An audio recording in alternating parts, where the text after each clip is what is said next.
আসসালামু আলাইকুম, আমি নোমান। আজকে আপনাদেরকে দেখাবো কিভাবে কলা গাছের সারের মিশ্রণ করতে হয় এবং এর প্রয়োগ ও আর পরিচর্যা কীভাবে অনুপাতে সার মিশ্রণ করবেন কলা গাছের জন্য, এগুলো আমরা আজকে আপনাদেরকে দেখাবো।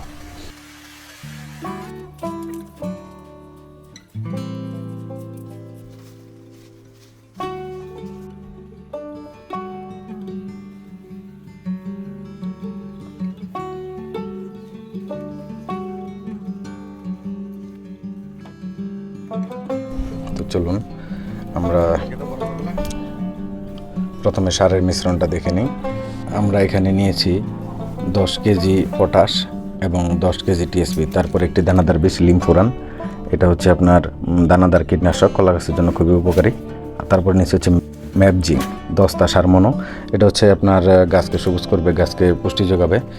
আর বীজটা হচ্ছে মূলত আপনার গাছে যে মাটি বাহিত যে পোকামাকড় আছে এগুলোর আক্রমণ থেকে গাছকে রক্ষা করবে।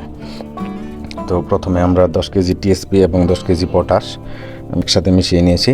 আর এই দানাদার বীজটা হচ্ছে 1 কেজি, আর হচ্ছে আপনার এই ম্যাপজিং হচ্ছে 1 কেজি। তো টোটাল হচ্ছে আপনার 22 কেজির মিশ্রণ। এই মিশ্রণটা আমরা তৈরি করতেছি মূলত পেঁপে গাছ এবং কলা গাছে দেওয়ার জন্য।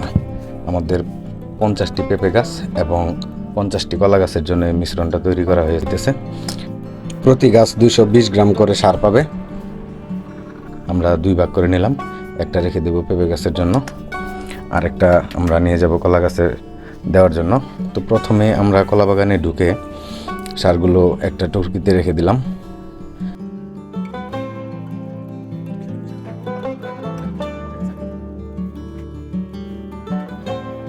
এরপর আমরা কলা গাছের চারাগুলো কেটে দিলাম।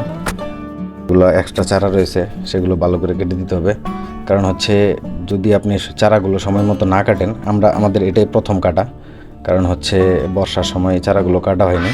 আর কোনটা ভালো হয় কোনটা খারাপ হয় এটা দেখার জন্য মূলত চারাগুলো কাটা হয়নি প্রথমে। তো 2-1টা গাছ আমরা ডবল রেখেছি, কারণ আমাদের যেহেতু গাছগুলো অনেক ফাঁকা করে লাগানো হয়েছে, তাই এগুলোকে 2-1টা গাছ ডবল, যে সমান গাছ এরকম ডবল করে রাখা হয়েছে।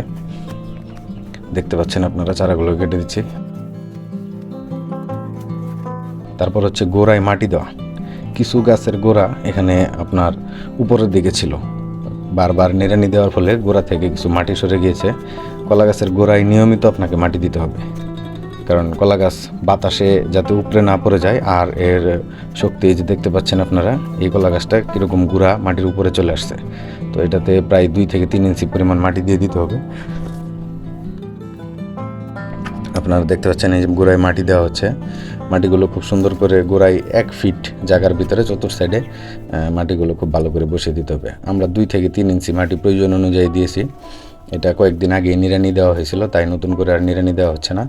আর এই ক্ষেতটা মূলত আমাদের করা হয়েছিল ঘাস ক্ষেত আর কলা বাগানের সমন্বিত চাষ, কারণ আমাদের খামারে যে গরুগুলো রয়েছে এগুলোর ঘাসের অনেক যোগান এখান থেকে আমরা পাই।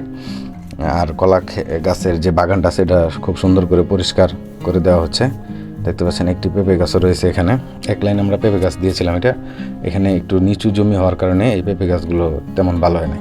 আমাদের যে অন্য পেঁপে গাছগুলো রয়েছে এগুলো মোটামুটি ফলন ভালো। আপনারা পরবর্তী ভিডিও কিংবা আগের ভিডিওতে দেখেছেন। আরেকটি পরবর্তীতে সার প্রয়োগের ভিডিও আমরা আপনাদেরকে দেখাবো।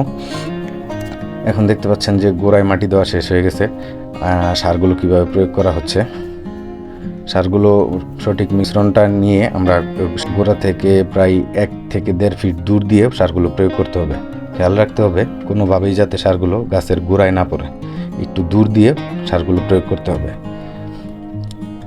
গোড়ায় পড়লে আপনার গাছ পচে যাওয়ার সম্ভাবনা আছে, এই জন্য খেয়াল রাখতে হবে যাতে সারগুলো গাছের গোড়ায় না পড়ে, একটু দূরেই থাকে। আপনারা দেখতে পাচ্ছেন কিভাবে প্রত্যেকটা গাছের গোড়ায় সার প্রয়োগ করা হচ্ছে। এভাবে করে আপনি আপনার কলা বাগানের পরিচর্যা করতে পারেন।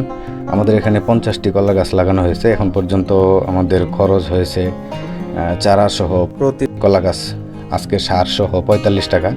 কলা বাগানের একটা সুবিধা হচ্ছে খরচ খুবই কম। আর এখন কলার যে বাজার মূল্য, এতে করে আপনি চাইলে কলা চাষ করতে পারেন, লাভজনক হবেন আশা করতেছি। পরবর্তী ভিডিওতে আমি একটি ক্যালকুলেশন দেখাবো আপনাদেরকে কিভাবে কলার চাষ করে আপনি প্রচুর অর্থ আয় করতে পারেন।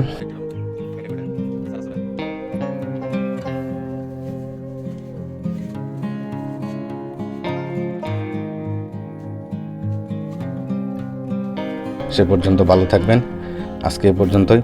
আল্লাহ হাফেজ, আবার দেখা হবে।